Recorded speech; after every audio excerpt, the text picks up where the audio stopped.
The Revenant.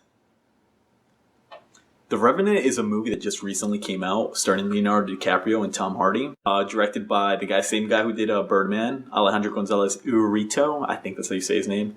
This movie is something special.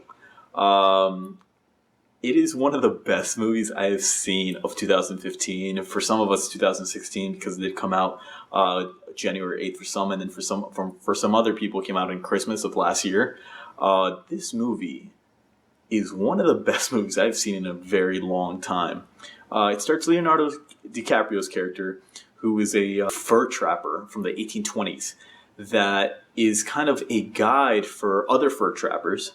Because he knows the area, the surrounding areas so well, and that is his job. But he's kind of the outcast of the group because of that, and that's kind of all I can say about that without really ruining the movie.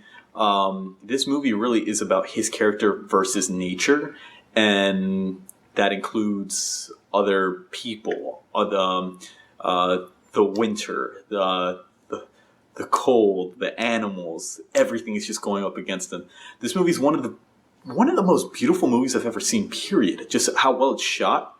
They do these beautiful wide angle shots that makes you feel that you're right there in the middle. So some people are going to say that, like, when you're watching the movie, you actually get colder because of how it's shot.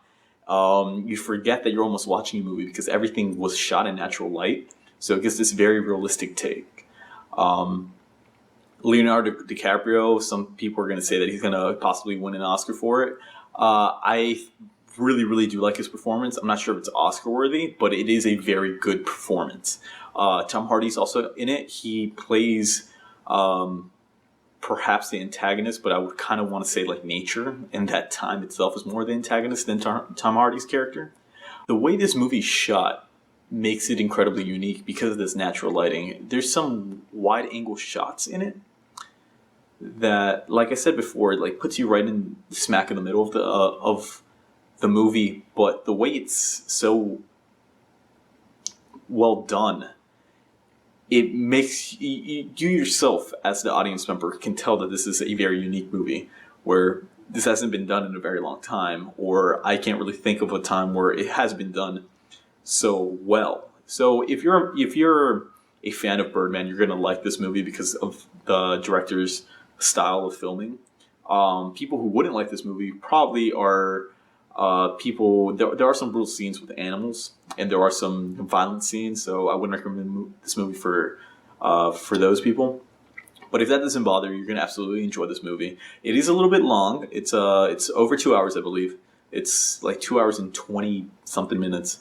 But it's very, very well done. I completely enjoyed it. I'm actually like highly considering to watch it again in theaters, just to watch it again. I really, really enjoyed that movie. This is a lot for a movie for me to go ahead and spend more money on a movie that I've already seen and I remember quite well. I give this movie an A for just being so unique, the acting so absolutely phenomenal. I love how. But the other thing that I do love about this movie is that there's certain progression of the plot that they show you. They don't necessarily tell you through exposition by actors talking to one another. The drawback of this movie, I feel like there are parts where it's a little bit too long and it feels a little bit dragged out. But there's also the brutality and the rawness of this movie probably is why I give it an A. I haven't seen that in a movie in a very long time where it feels natural. It feels like you're actually watching something real happen. It is based off a true story, and so that adds to it. I give this movie an A, and I hope you enjoyed my review.